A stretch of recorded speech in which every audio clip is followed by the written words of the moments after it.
Hello and welcome, this is Jeet Dolakia and you're watching It's Tomorrow News. Drivers and other travelers are facing difficult journeys as the icy conditions persist across much of the UK. The Meteorological Office has a yellow warning for ice until Wednesday 11 Greenwich Mean Time, with the worst affected areas likely to be Scotland and the North England. Hundreds of schools were closed for a second day. Temperatures in central and southern England remained only a few degrees above freezing throughout Tuesday.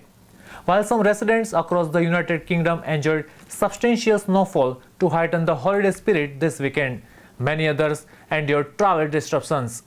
In addition to travel delays, areas in southern England reported power cuts as a spell of strong winds swept through the far south of England and Wales on Sunday morning and early afternoon.